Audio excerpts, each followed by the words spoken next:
The current conflict in Iran changed the security picture in the Middle East, but in some ways the whole thing shouldn't be a huge surprise, and we're going to talk about it today on Open Interest.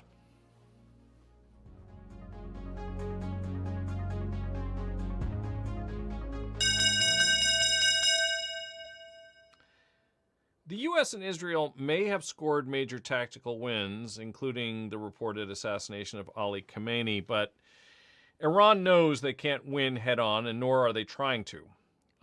So they are just trying to make the war more expensive. They have so far been succeeding, and they're going to make it difficult to end. And that matters for investors. So this is not a political judgment. I'm not here to argue about whether the strikes were justified. That debate's going to continue for some time. More facts are going to emerge. But I will say this. Wars are almost always more complex, more costly, and more drawn out than their architects expect. And even when there is a military victory, it can still be a strategic loss. And the long-term effects often take years to understand. And because wars don't just change battlefields and change alliances and energy policy, I wanted to bring up, I had a table that was in an article that was published this morning. I figured I'd share my screen here. So some of you may be subscribers to CNBC Pro. Some of you may not. This is from an article that was published. I don't know how legible this is. I can maybe blow this up a little bit. We'll see if we can make it a little bit bigger. I can't change the color. This is just off of the CNBC website. But one of the things I thought that was worth thinking about was, first of all, can we break different scenarios into certain probabilities? And there was a really big trade that we saw in USO, which I'm going to highlight. I think it's kind of interesting. What's the best case? What's our expected case? What's the worst case? Now, this is a simplistic table. I'll just outline what I have here, talk a little bit about the implications. Basically, what I suggested was that the best case would be that the Islamic Republic of Iran would essentially cave in or collapse, that oil prices would immediately stabilize, that the threat to the Strait of Hormuz would be completely neutralized. I don't know that I assign a very high probability to that, partially because Iran has essentially been engaged in this kind of asymmetric proxy type of warfare for quite some time. And while they can't really face Israel or the United States head on, they certainly can be disruptive for a long period of time. And it's not entirely clear to me. I will allow others who have greater expertise on this to opine, but I don't see what their incentive would be to essentially have an unconditional surrender. Now, the reason I bring this up is that this obviously has illustrated yet again, as if the world needed any reminding, that energy independence is a strategic imperative for large parts of the world. And one would think that dependence on fossil fuels and sometimes unstable countries would have made itself very obvious when the Nord Stream pipeline was sabotaged, cutting off vast portions of the natural gas supply to Europe. So my thinking is that if that had somehow fallen to the back burner of priorities for that part of the world, this should serve as yet another reminder. We can see this when we compare the price of natural gas in the United States to the Dutch contract, which is one of the standards for LNG. And let's see. The Dutch. See what that was. Going to pull this up on another one. Now, this is going to be, so I've got this. Actually, we have a question on that. So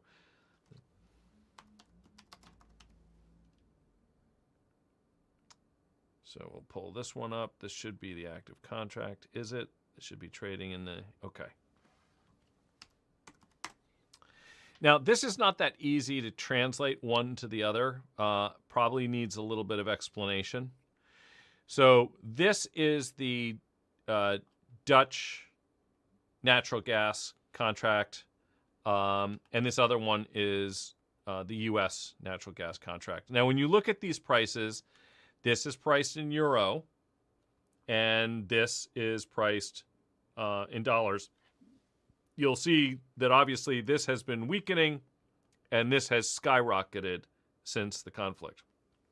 Now, if you're trying to do a little mental math to translate this, it isn't sufficient to simply translate the euro price to the dollar price, because the way the Dutch contract is priced is it is based on megawatt hours, and every delivery month actually has a slightly different deliverable because there are a different number of days in the month.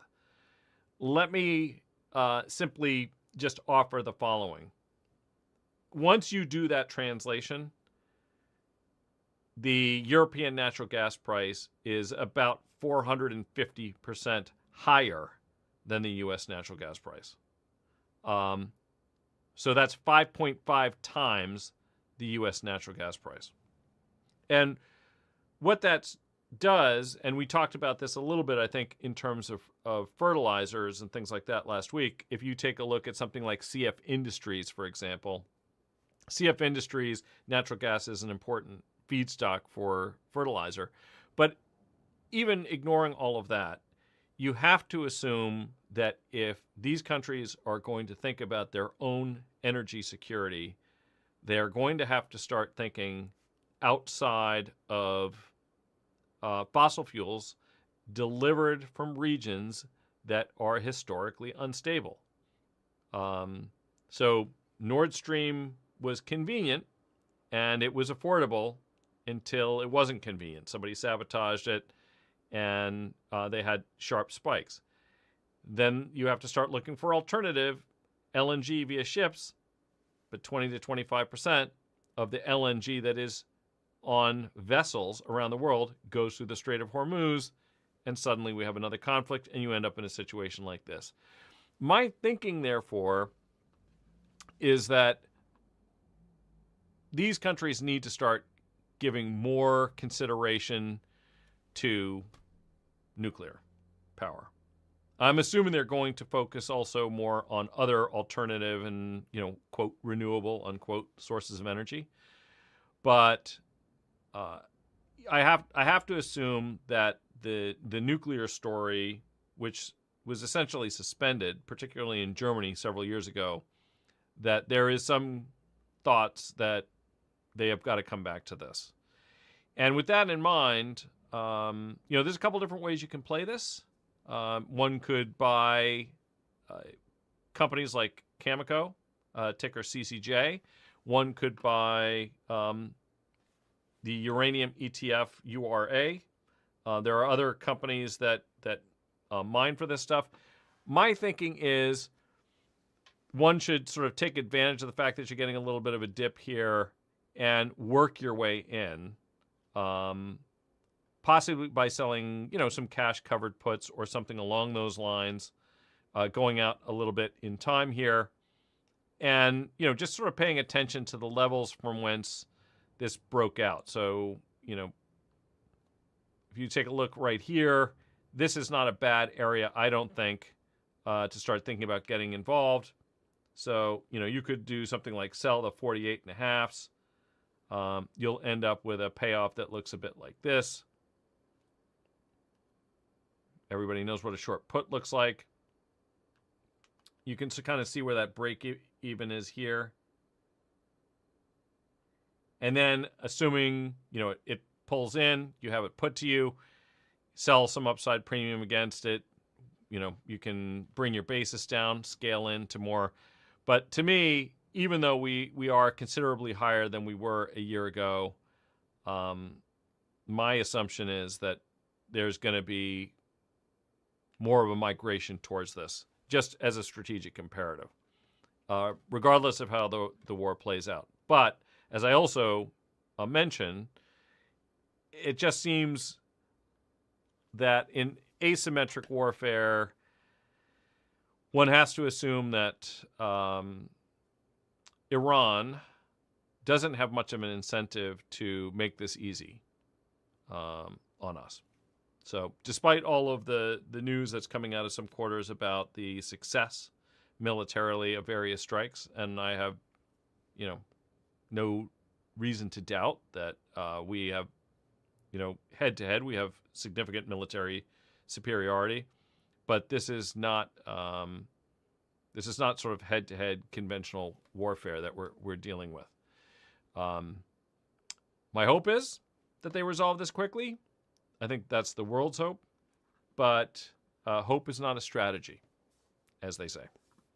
Okay, so with that, let's go and take some of your questions.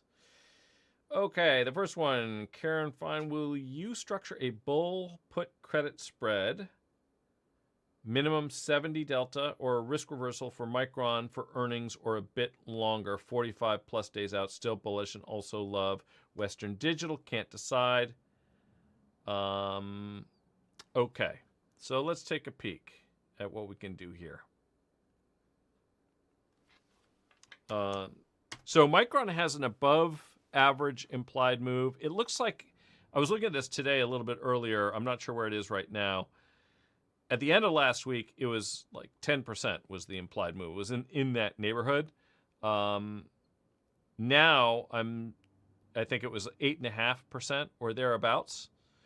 So we've got earnings coming out on Wednesday. If you're going out 45 days, and I think the most active contract, let's just take a quick peek, but the most active contract was the 500s when I was looking at this earlier that were expiring at the end of this week anyway. Still were. Okay, there you go. So kind of a big move there. Looks like call spread maybe 450. Let's see if we 450, 500. And I want to get, so let's take a look. I'm just looking for multiple leg trade. So it looks like, yeah, I'm guessing that probably a lot of this flow, 450, 500 call spreads. So if you're going out 45 days, we'll just take a look at what that's going to look like. Let's go to the April regulars. Why not?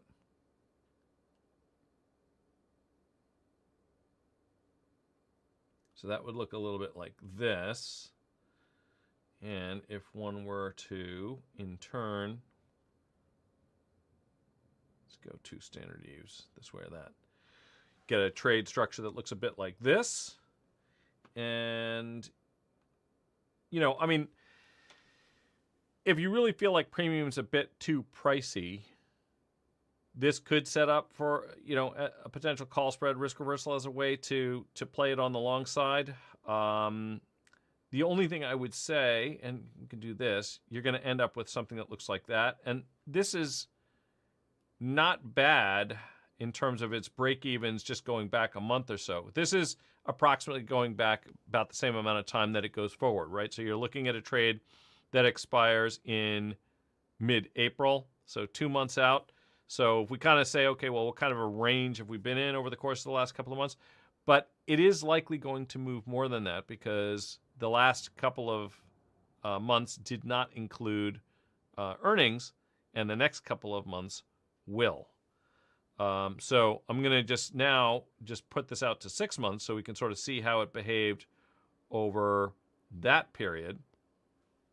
So you can kind of see the move that you got out of mid-December, right? So you get some earnings in here, and then over the course of the next 2 months or so, we went up from, we'll call it 2.25 or thereabouts, up into the high 375 area. So this isn't, this is a strategy that I think it's fine. And, like I said, these are the two most active contracts were the 450s and the 500s. I would punch it out a little bit further than the end of this week. So that's one way you could do it. Or you could just target this week specifically, and if you do that, it's going to look a little bit more like this. So let's just go out to the end of this week. Simplest possible trade.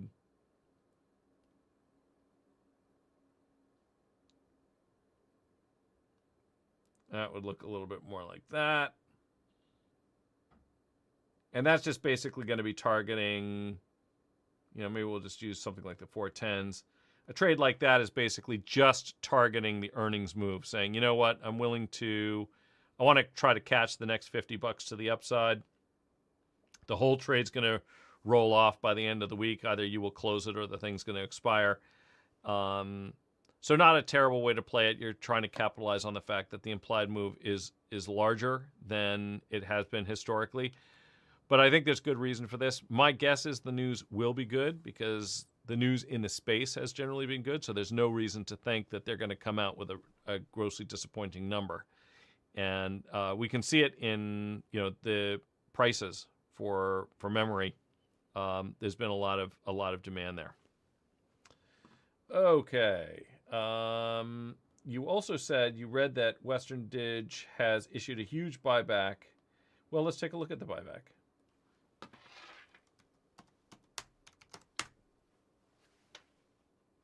Or not.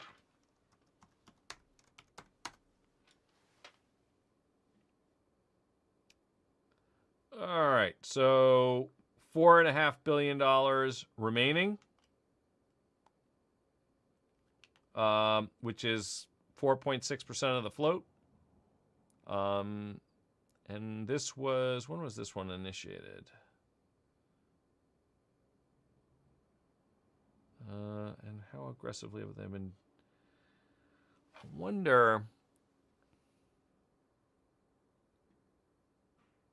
I mean, we can see that there's a lot of executions going on here. I mean, the share price is so much higher now.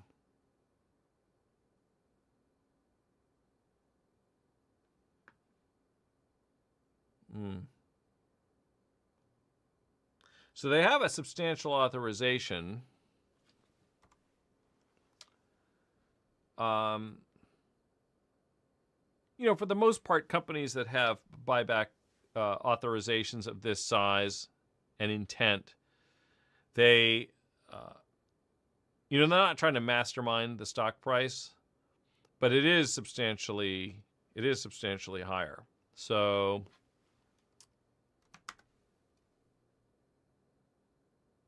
and the other thing you ought to think about, let's see here, what do we got? So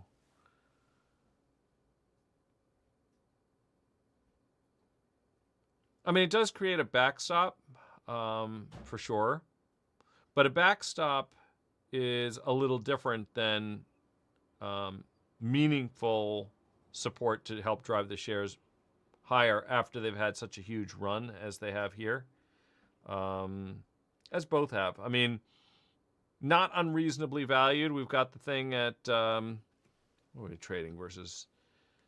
Let's just call it, it's about 28. I mean, I'm going to call forward earnings, it's going to be somewhere north of the $9, right? Because this is their fiscal year doesn't line up completely. So, just looking ahead the next 12 months, let's call it $10 in EPS, so 28 times the number on a 28-ish% growth rate. A peg of 1, reasonable. Forward free cash flow numbers of call it 3.5%, also very reasonable. Company is still, in a good spot. And I said this last Friday, actually, when I was referring not to Western Digital, but to Micron, that I still think that they're in a good spot here. So yeah, I think either remain fine, but I probably would not be adding to long positions in either of these at this point. Fine to let these things carry on. But they really have had quite a move. Okay. So, picked up some Disney today at around $99. Thoughts at this level? It's interesting because I was sort of considering what's going on between Paramount, in Warner Brothers and Netflix, and what the implications were here. Also, the fact that they've got the the parks and entertainment. From a valuation standpoint, this one is looking not bad, I would say. I think we're getting, again, pretty solid numbers.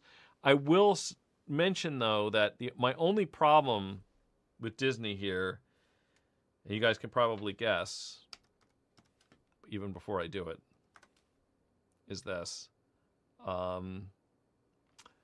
The chart's not looking terrific. Below all of the long-term moving averages, and it's down on up until today. We've had several weeks now of weakness, but I haven't seen some measure of support. And what do we have right here? But this unfilled gap kind of feels like it wants to get down to there at least. So from a valuation perspective, I think it's fine. From a technical perspective, I don't think it has, it still needs to prove itself. So why don't we just pull up a couple other technical indicators and have a peek.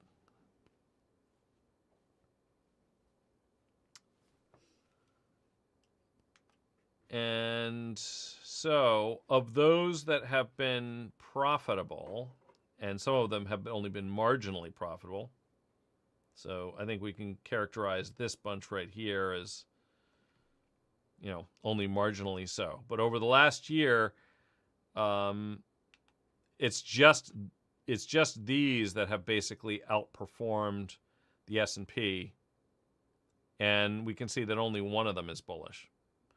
So what I would like to see before really committing a lot of capital to this one is, that it starts to level off and catch a bid. Not so much relative weakness, and it's got a lot of it. And the other is we have that unfilled gap, so I kind of feel like it's likely to fill that. In terms of catalysts, let's see what we've got on the horizon. So they're going to be reporting on the 7th. What else do we have here? They've got their... this might have been what you were looking at. Let me know. I'm kind of curious. So they've got their annual meeting on Wednesday afternoon. So that's kind of interesting. Yeah, I'm curious. Was that something that you were looking at, or were you just thinking that the stock looked attractive and it was hitting some of your screens on a fundamental level? Technically, I'm not there yet. Fundamentally, I'm okay with it. But I have a feeling you're going to get a better chance to get involved. It looks like it wants to go to 90 anyhow.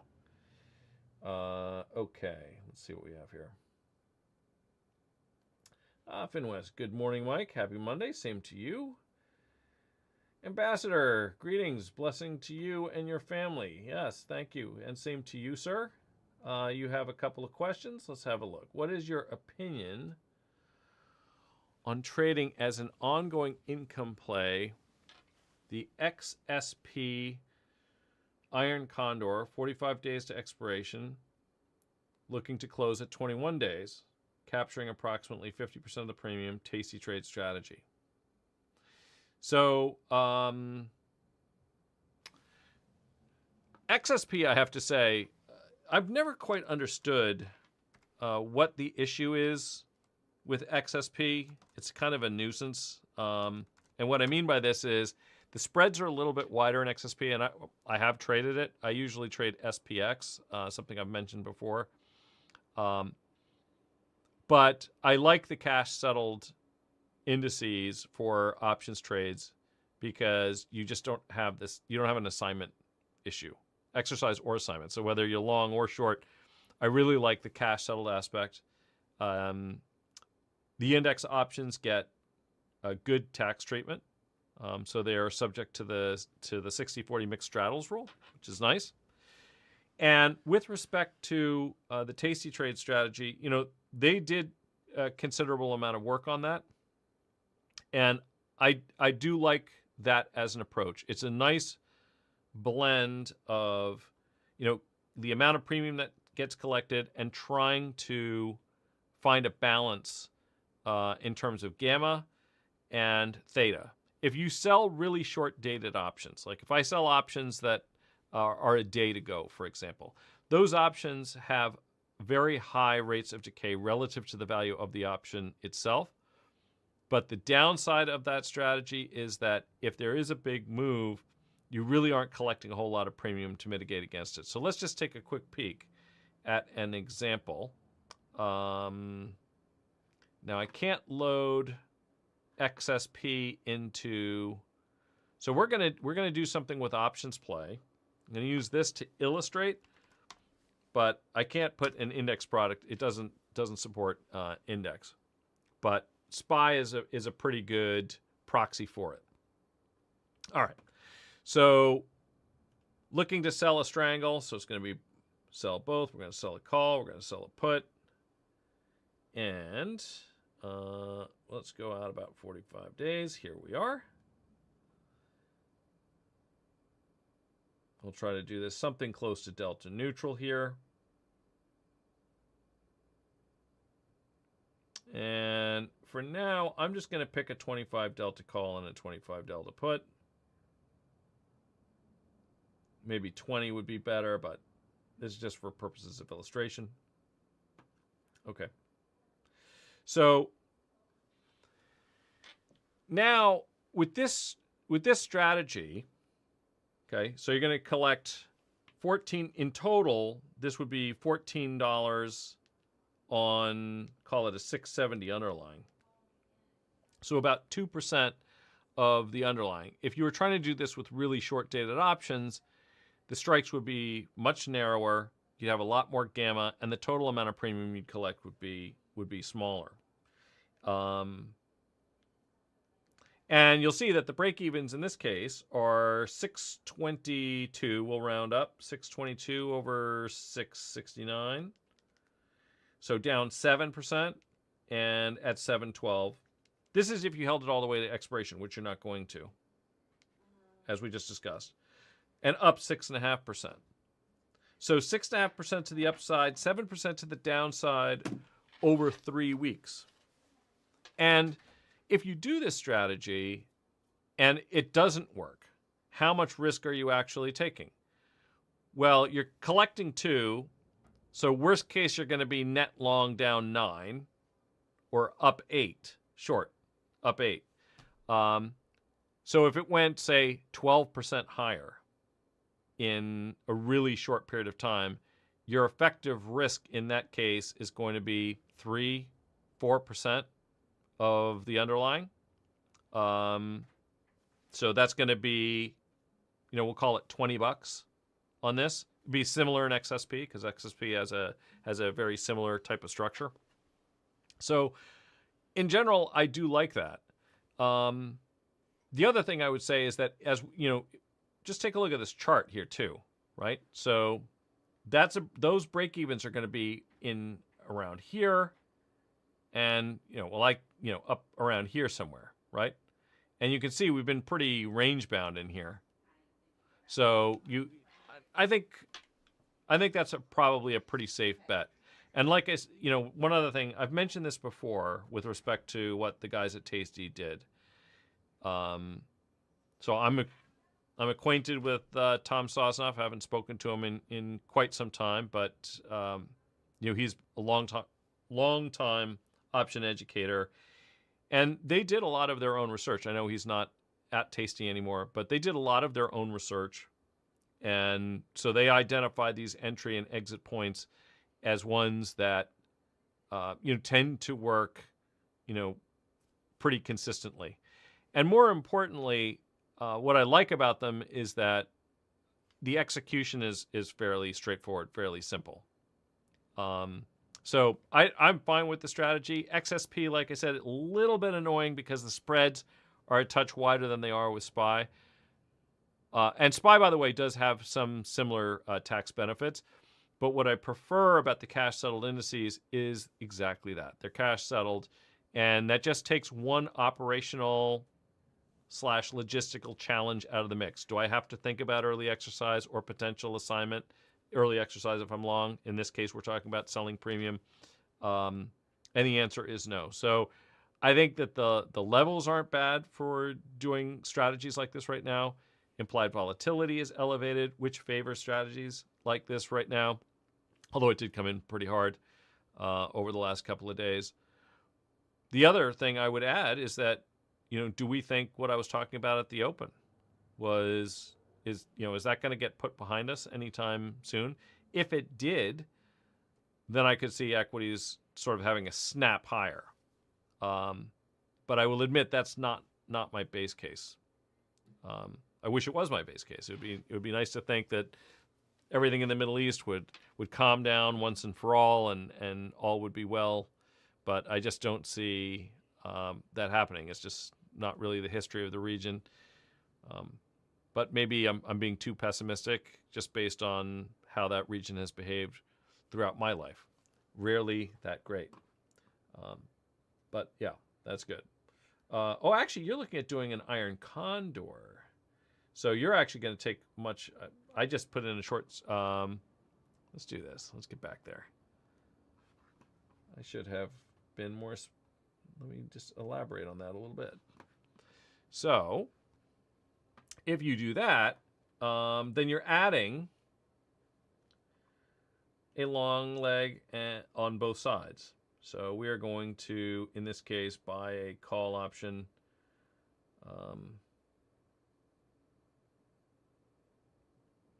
And it could probably be something pretty cheap, actually. Way up here. I mean, it doesn't even need to be there. Let's go like to the 720s, like something sub $1. And on the put side, once again, it's going to be a little harder to find something super cheap on that side as well. But why don't we just pick something like that. And then you end up with something that looks a bit like this. And you're still getting more than $10 out of that. So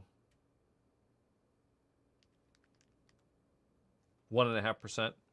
I would not, I mean, I really don't think,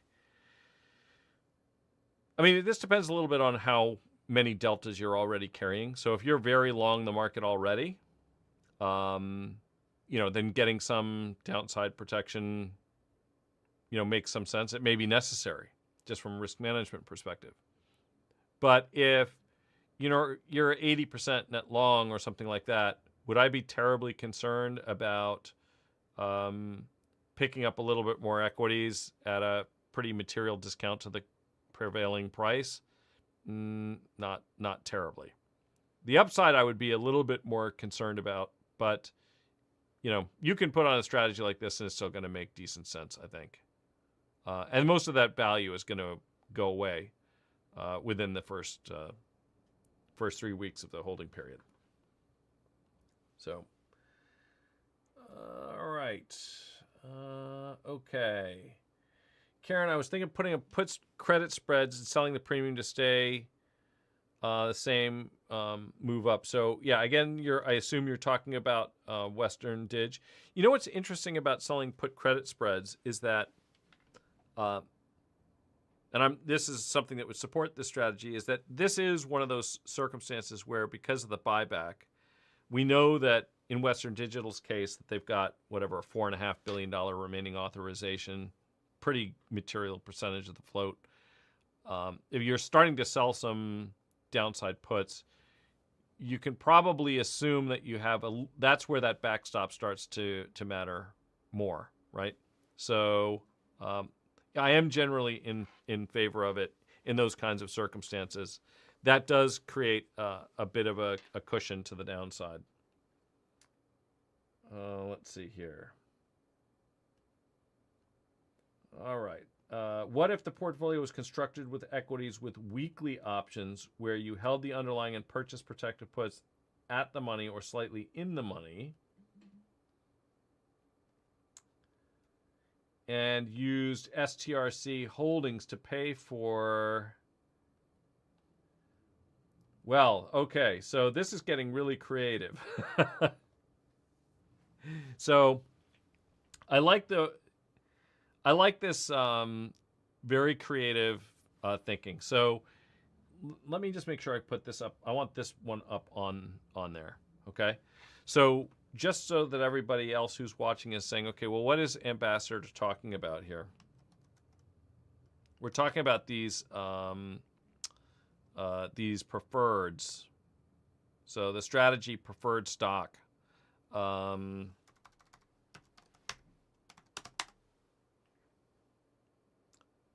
let's go here.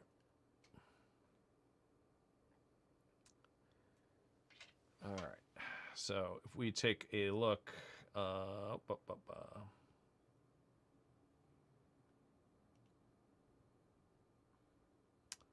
so the objective here is to collect essentially the dividends that the preferreds are paying, and use that as a financing tool to do these other types of trades. And there is one part of this I absolutely agree with, which is that the overall net carry of your portfolio should matter, right? That is to say, have I assembled a portfolio where I actually am paying decay, or am I going to be collecting decay? And that is going to be a combination of the dividends I'm receiving, whether from preferreds or common or otherwise, the theta that I'm getting from options I'm short, the theta I'm paying for the options that I am long. If I am short stocks, is it hard to borrow? Do I have a cost of carry there?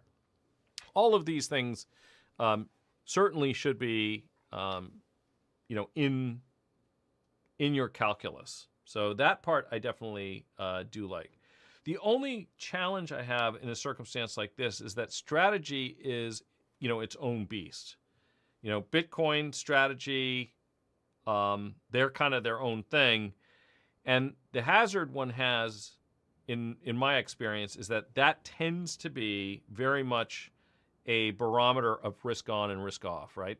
So what that means is that if we go into a risk off environment, those things are really going to start whipping around. Sometimes that is the cause of it. In fact, that is indeed what happened with a lot of high beta stuff that rolled over in Q4 of last year.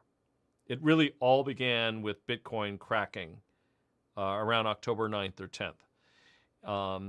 So this, having this as the thing that's going to sort of be paying the coupons I'm going to use to pay for stuff away, just be aware that this thing can really whip on you, and it probably will. The other thing I would say is that, they have commented that, they could, without triggering something, decide that they weren't going to pay this. They have indicated on multiple occasions that they would not do that, but I think it is important to remember it. And this is something else I just want to show here, because I think a lot of people have thought about this as being relatively risk-free. And if you compare it to strategy,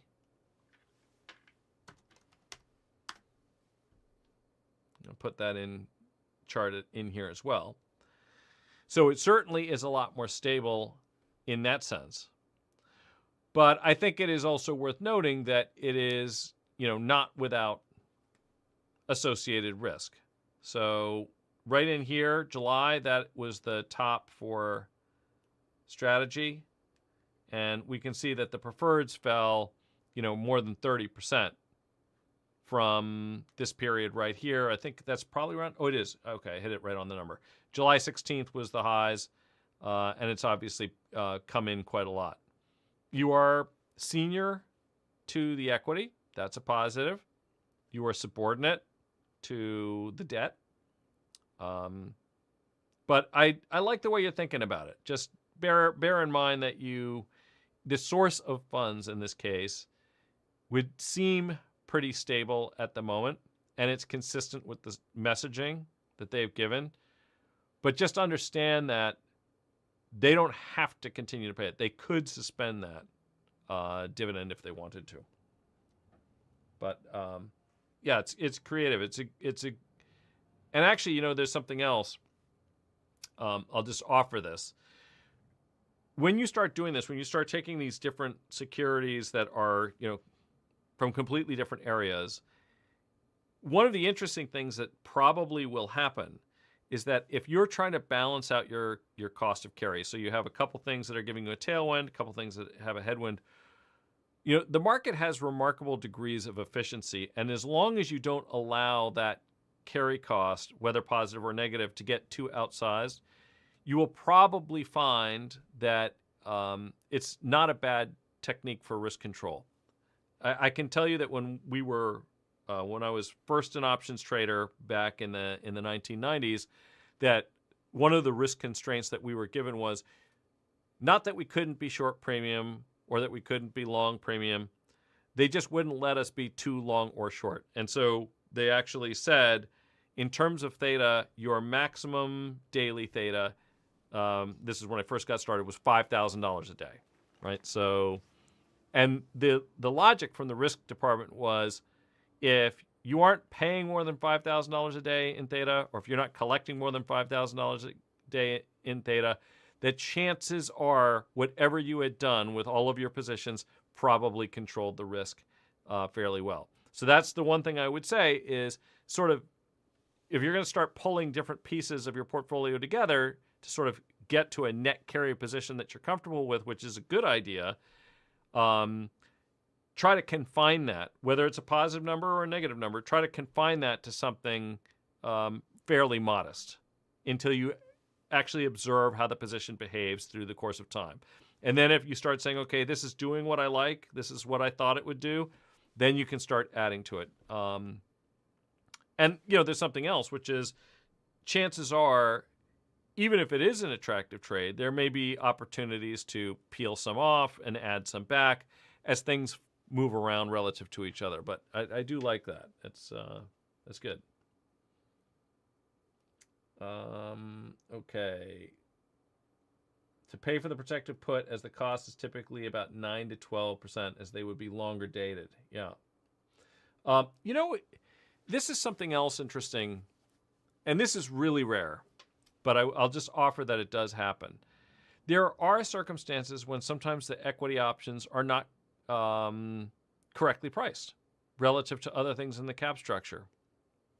I can remember many years ago, I think it was probably when Mark Guthner and I were at CRT Capital. And CRT Capital, credit research and trading, mostly a bond shop. So our customers were principally institutional investors, principally on the fixed income side. I would say it was like 75% fixed income institutions.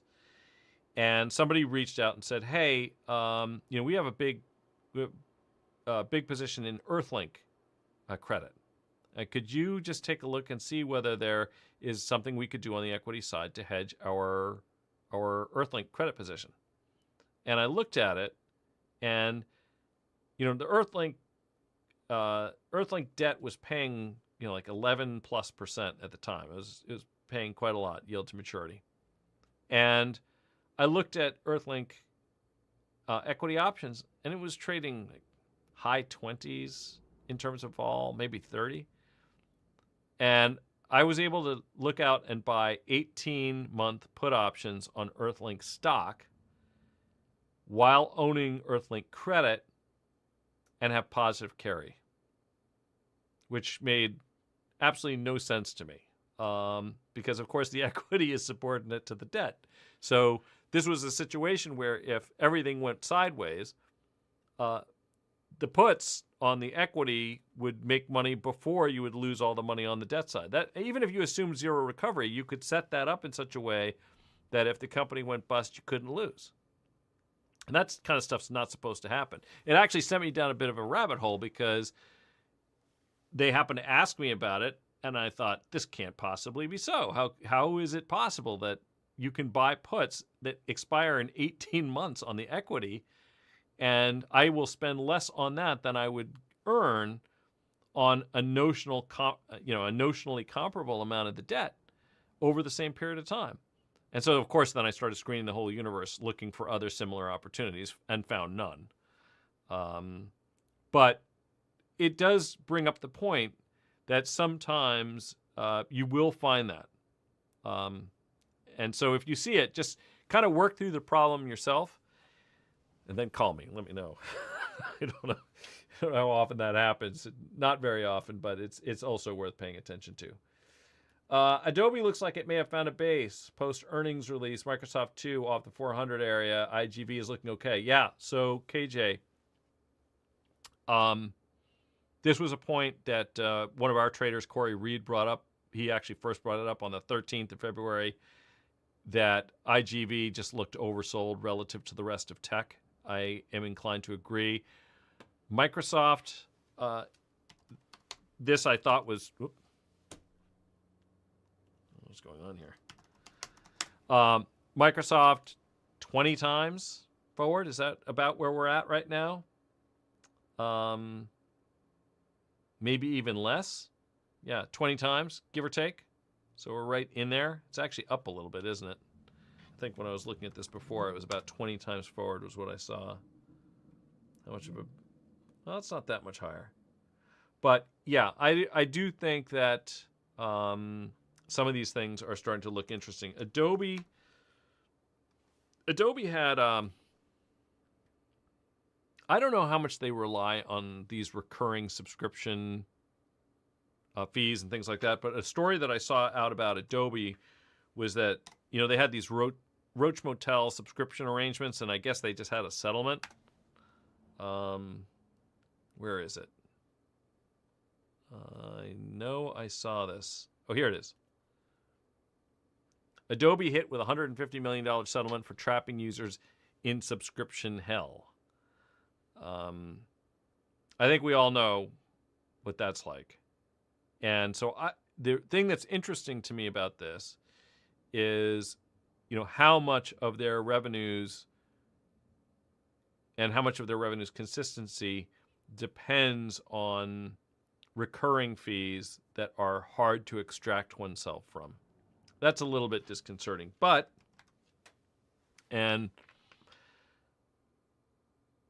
I have always been a little bit frustrated by something else with Adobe's product suites, which was that I thought that their products were expensive.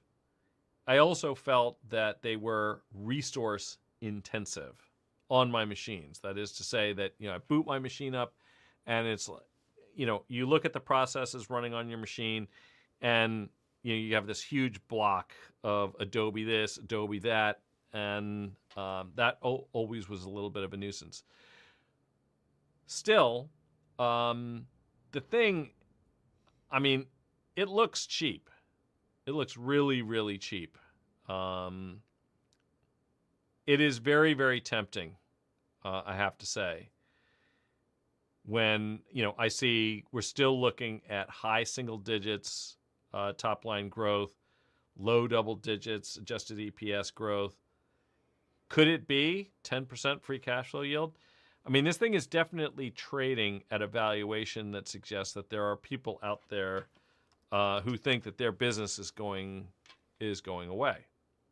Because that is how it is priced right now if you just take a look at the financials. And I also don't know where you draw the line. Where do we get to draw the line that says, okay, this is it in terms of putting in a bottom for this thing? Let's just take a look here. So we'll just put it right about here.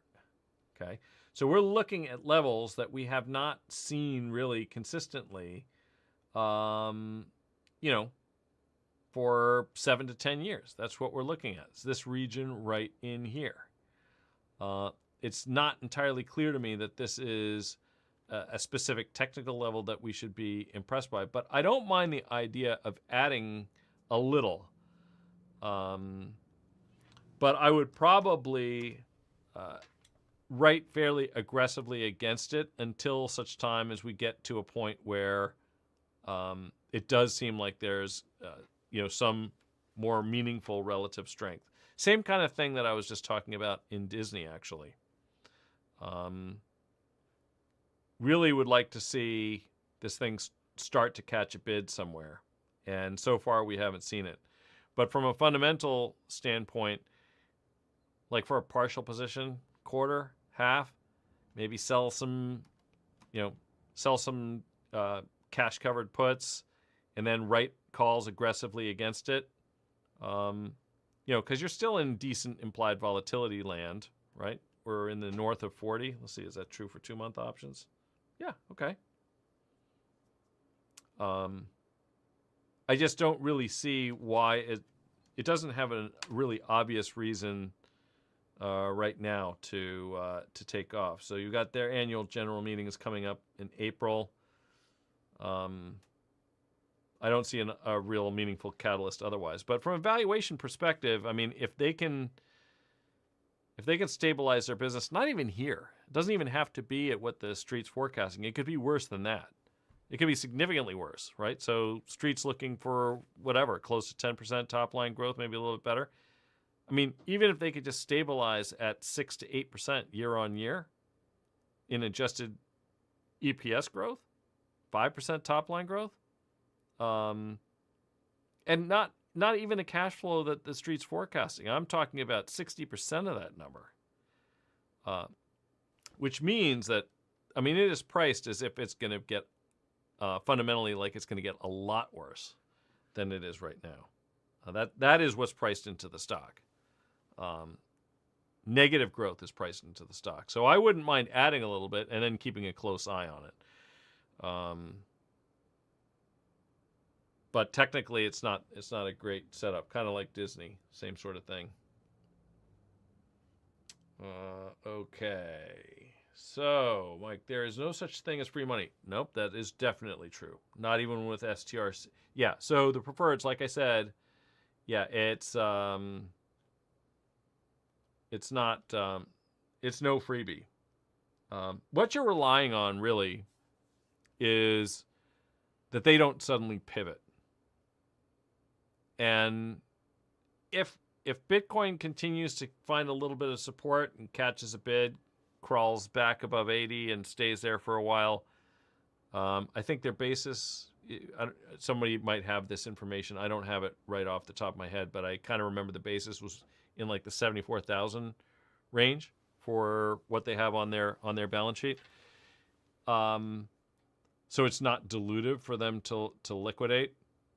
I think then it's probably intact. But if it rolls over again, it's a tough pill for the company to pay out dividends on the preferreds when the Bitcoin that they hold is trading at a discount to their cost basis on the same.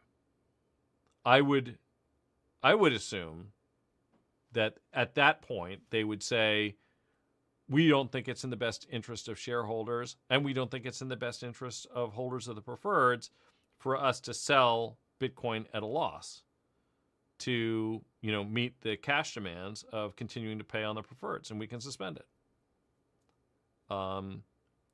That's kind of how I would imagine I would think about it if I was in their shoes. Maybe that's not it, because it does sort of crack the narrative that, yes, we're going to continue to pay it. But I think it's a risk worth noting, right? Because it's not a triggering event. I think this is something that's important to understand, is that, if you fail to make a coupon payment on a bond, that is a triggering event. But suspending the dividend on your preferred it's not a forcing function on management. So, all right. There's an ETF called Cuber that gives you tail hedge protection but pays for the hedge with bonds. I like this idea. I should know that, but I don't actually. The TrueShares Quarterly Bear Hedge ETF is an exchange-traded. There's a little bit of a typo in there, huh? Exchange-traded fund? Exchange, no D. Traded fund, incorporated in the U.S. Fund provides investors with substantial protection of principal with modest capital appreciation. Fund invests by combining a portfolio of short-term income-generating securities with put options on securities or indices. They put indexes that are representative of U.S. large-cap companies. Okay, let's take a look at what's in here. Here's all the treasuries. Bunch of SPY flexes. So this is all of this stuff right here. So a flex is just basically an exchange traded, fungible, listed security that is bespoke, meaning that the initiating side can basically ask them to make a market, but it still trades on the exchange, prints to the exchange, and is cleared by the OCC. So their counterparty is the OCC. So these are the puts that they own. Where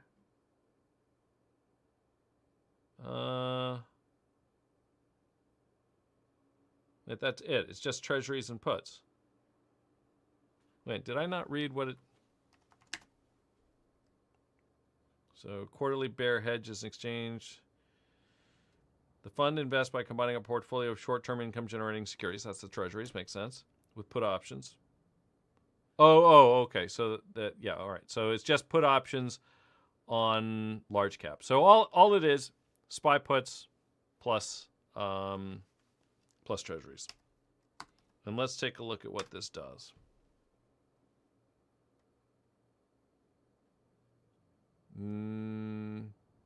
Not much seems to be the answer.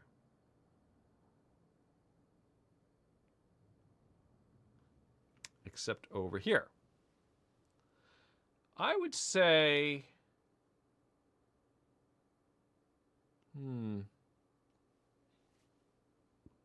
I like the idea of the hedge, but was this a really good hedge? So let's take a look at the total returns pre-Liberation Day. So we're going to take the low. So I'm going to take their best moments. This is going to be a highlight reel for Cuber. See, when did this thing list, by the way? Let's see, how far back did this go? So they had a couple moments, I guess. All right, so here's what we're going to be interested in. We're going to take the highlight reel from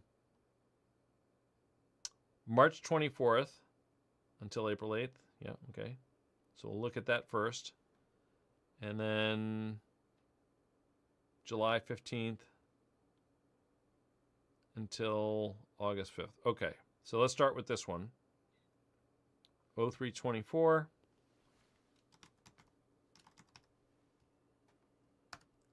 to April 8th. Oops.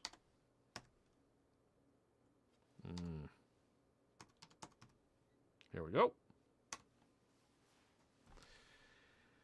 So you own this thing as a hedge, and in the market swoon that followed the Liberation Day tariffs announcement, this instrument appreciated by 3.9%.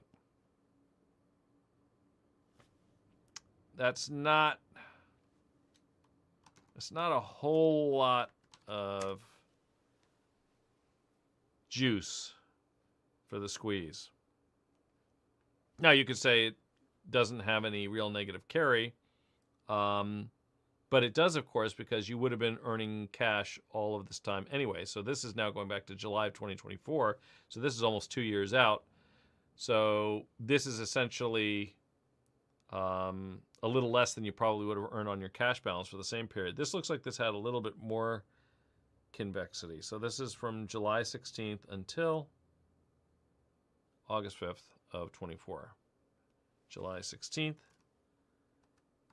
until August 5th of 2024. Yep, and that got a little bit more of a boost. 5.56%. So I guess what I would say is, you know, it does what it says on the tin. And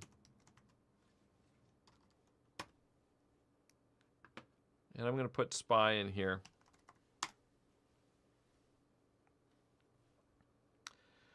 But you'd need to own, so this first one, look at this. That's pretty good offset, right?